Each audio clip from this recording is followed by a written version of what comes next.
कल्पना कीजिए, उज्जैन की प्राचीन गलियों में घूमते हुए आप अचानक एक पुराने खेत में पहुंच जाते हैं।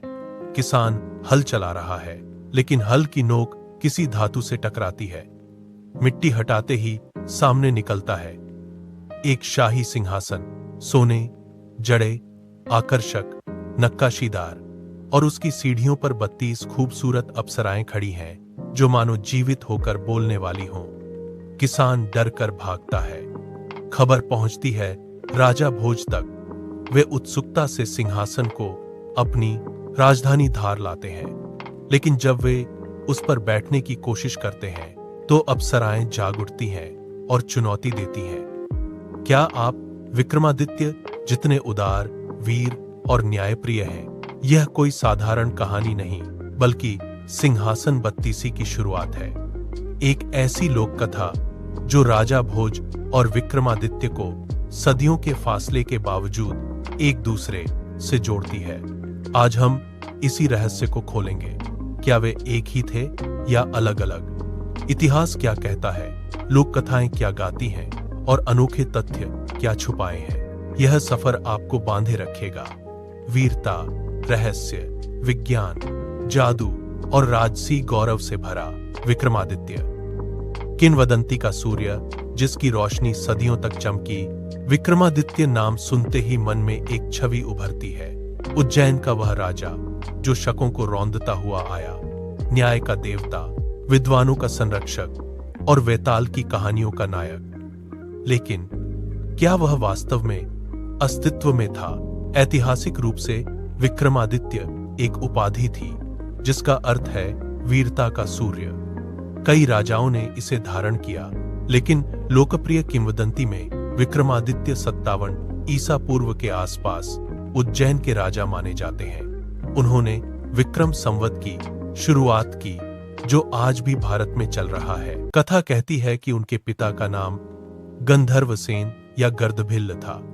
उन्होंने शक आक्रमणकारियों को हराया और आर्य संस्कृति की रक्षा की। अनोखा तथ्य, विक्रमादित्य की कहानियां बेताल 25 में इतनी जीवंत हैं कि लगता है वे कल्पना नहीं, वास्तविक घटनाएं हैं। राजा रात में श्मशान जाते, वेताल भूत को कंधे पर लाद कर ले जाते, और हर बार वेताल एक नई पहेली सुनाता। विक्रम चुप रहते तो सिर कट जाता, बोलते तो वेताल उड़ जाता। यह चक्र 25 बार चलता है। यह सिर्फ कहानी नहीं, बल्कि बुद्धिमत्ता, धैर्य और न्याय की परीक्षा है।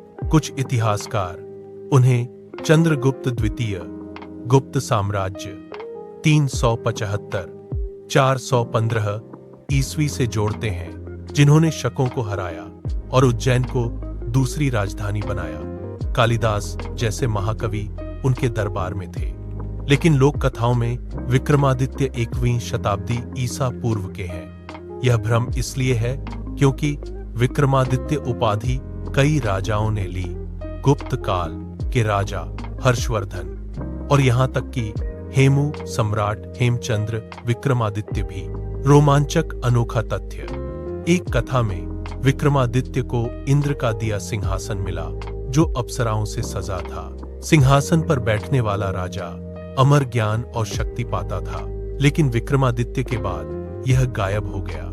सदियों तक राजा भोज, परमार वंश का विद्वान सम्राट, जो किंवदंती को जीवित किया। अब आते हैं राजा भोज पर। वे परमार वंश के महान राजा थे, जिन्होंने 11वीं शताब्दी लगभग 1010-1055 ईस्वी में मालवा, धार, मध्य प्रदेश पर शासन किया। उनकी राजधानी धार थी, जो उज्जैन के पास ही है। भोज वास्तविक ऐतिहासिक व्यक्ति थे। योद्धा, कवि, इंजीनियर, चिकित्सक और विद्वानों के संरक्षक। उन्होंने भोजपुर झील बनवाई, मंदिरों का निर्माण कराया और साहित्य को प्रोत्साहन दिया। उनके दरबार में सैकड़ों विद्वान थे। वे खुद सरस्वती कंठाभरण जैसे ग्रंथ लिखते थे। भोज को नव विक्रमादित्य भी कहा जाता था।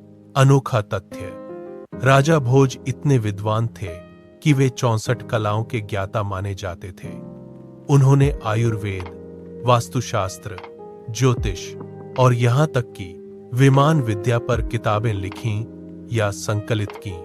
एक कथा में वे एक मरीज का इलाज खुद करते दिखते हैं। उनकी मृत्यु के बाद भी वे किंवदंतियों में जीवित रहे, ठीक विक्रमादित्य की तरह। सिंहासन बत्तीसी, दोनों राजाओं को जोड़ने वाला जादुई पुल। सबसे रोमांचक हिस्सा यही है। सिंहासन बत्तीसी में राजा भोज को विक्रमादित्य का खोया हुआ सिंहासन मिलता है। किसान के खेत से निकलता सिंहासन धार ले जाया जाता है। भोज जब बैठने जाते हैं तो 32 अप्सराएं जागती हैं। हर अप्सरा एक कहानी सुनाती है, विक्रमादित्य की उदारता, वीरता और न्याय की। हर कहानी के बाद पूछती है, क्या आप भी ऐसा कर सकते हैं? भोज विनम्रता से स्वीकार करते हैं कि वे विक्रमादित्य जितने महान नहीं। 32वीं कहानी के बाद अप्सराएं प्रसन्न होकर उन्हें सिंहासन पर बिठाती हैं। यह कथा सिर्फ मनोरंजन नहीं, यह राजनीतिक प्रचार भी थी। परमार राजा खुद को विक्रमादित्य की परंपरा का वारिस बताना चाहते थे, क्योंकि मालवा क्षेत्र दोनों से जुड़ा था। अनोखा तथ्य, कुछ संस्करणों में भोज सिंहासन पर बैठने के बाद विक्रमादित्य की आत्मा से मिलते हैं या सपनों में मार्गदर्शन पाते हैं।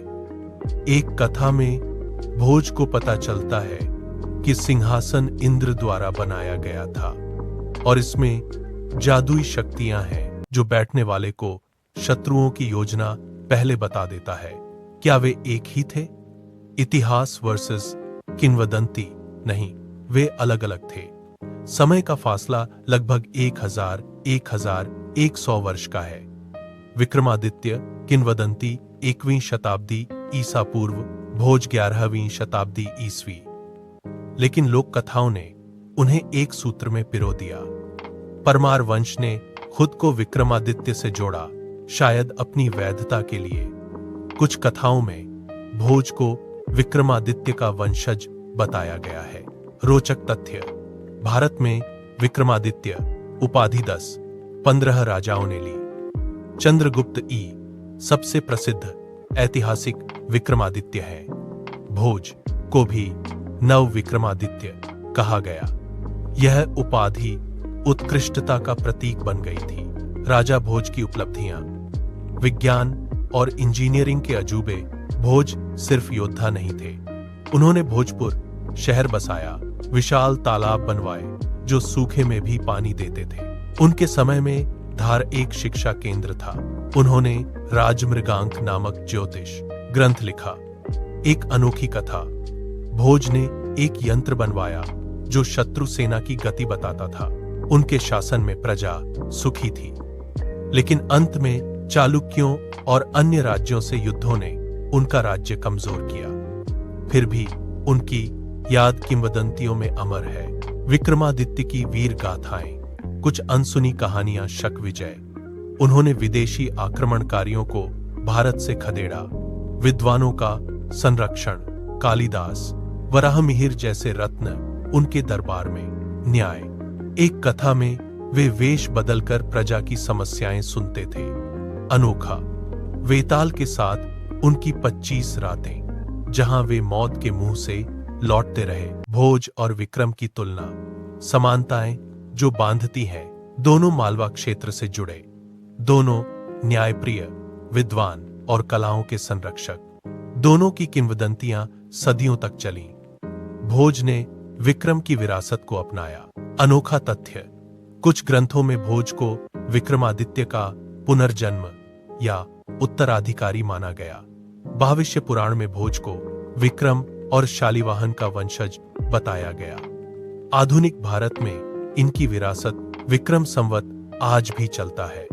भोजपुर झील, धार के मंदिर और सिंहासन बत्तीसी की कहानियां लोकगीतों, नाटकों, टीवी सीरियल्स में जीवित हैं। ये राजा हमें याद दिलाते हैं कि सच्चा राजा वह है जो प्रजा के लिए जीता है, ज्ञान बांटता है।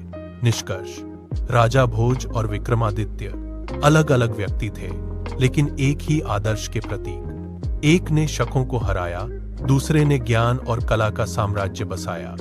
सिंहासन बत्तीसी जैसे पुल ने उन्हें जोड़ दिया। यह कहानी हमें सिखाती है, इतिहास तथ्यों से बना है, लेकिन किंवदंतियां दिलों को छूती हैं। अगली बार जब विक्रम संवत की तारीख देखें या धार घूमें, तो याद कीजिए उस खेत से निकले सिंहासन की। शायद अप्सराएं आज भी कहीं कहानियां सुनाने को तैयार हों।